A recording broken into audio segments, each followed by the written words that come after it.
Hello YouTube. In most of the videos I have made addressing the human origins of the Quran, I have been rebuked, attacked and schooled for not speaking classic Arabic. Why don't I also study classic Greek? For the same reason that I'm not interested in learning another dead language. It is futile, and yes, I have a full Latinum under my belt, so I know what I am talking about.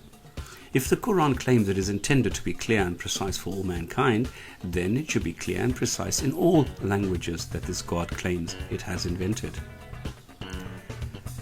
The question I often ask colleagues and friends who are Muslims or Christian or atheist Arabs is, what does the language of the Quran have in common with today's Arabic? The consensus is very little. So regardless of whether a person speaks or maybe is an expert in the language, it is not the capability but the fact of criticism itself that provokes this personal attack. The Quranic Arabic, as is recited, sung or simply mumbled by Iranians, Indonesians or Saudis, is rarely understood even by Arabs. It is just as removed from the everyday reality as the English used in the Christian Bible is removed from everyday English. As opposed to the propagation area of the Christian Bible, however, there are vast areas within predominantly Islamic countries where Muslims are illiterate. They do not speak Arabic, nor can they read or write Arabic, let alone Quranic Arabic. What many people are not aware of is that even highly educated countries such as France, the US or Germany have a huge number of illiterates. The number in educated third world countries is exponentially higher. So you have Muslims who don't speak Arabic, except for a few verses they know from the Quran. You have Muslims that can't read or write Arabic and only hear about the Quran. Now, I'm the first one to admit that I'm an outspoken critic of religious books. I'm a critic of all the superstition-based mind control systems, all claiming to be exclusive, and all claiming to be the only true and correct version of a particular worldview, based on an imaginary friend called God. So I am attacked and criticized by Zoroastrians, Sikhs, Hindus, Rastafarians, Jews, Muslims, and Christians alike. Mostly I'm confronted by ridiculous rhetoric and plain faith-based assertions, but these vary between denominations. What irritates me the most are Muslims claiming that I don't have a PhD in ancient Arabic. And so what?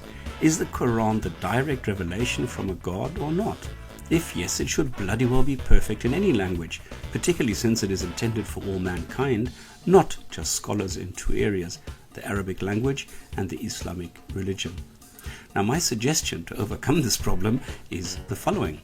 Anyone wanting to join the club called Islam must pass a language exam to ascertain the proficiency of the candidate to fully understand the implications of the initiation ritual. Today, anyone being able to mouth or mumble the Shahada is welcome to the club. But should anyone decide to voice criticism, a degree in classical Arabic is required. Why not apply the same standard to joiners?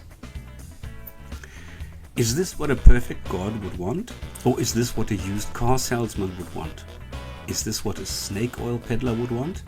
Why don't Muslims pay more attention to the contents of the holy and noble book, rather than focus on the language capabilities or intellectual credentials of a critic? Why bring up obviously biased arguments, which are clearly based on adjusting a worldview to the contents of a book? Why bring up obviously flawed arguments only because the book requires it? Why adjust your attitude towards reality and your everyday life according to the words in a book, regardless of whether it is divinely inspired or not? Why lie for a book?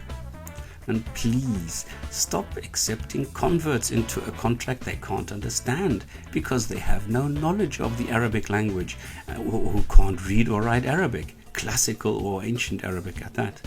Have them write at least one paragraph in Quranic Arabic explaining why they want to join Islam.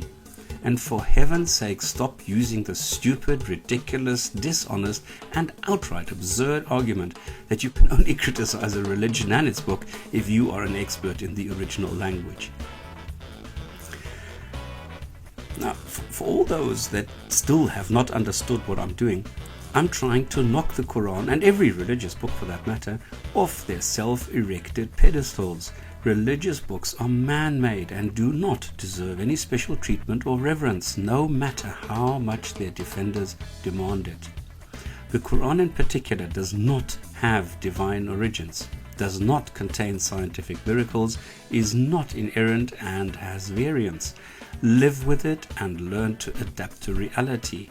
Since Muslims believe flying horses, talking ants and a man in the sky exist, they can still do this, knowing that their book was not originally written on golden tablets in heaven. I am not outright criticizing followers of Islam, as it is mostly not their fault that they have been brought up in an environment which is equivalent to brainwashing. I just deeply despise people such as Bouquet, Moore or Naik, who know better and yet mislead others because they can. Thank you for your time and allowing me the opportunity of clarifying my point.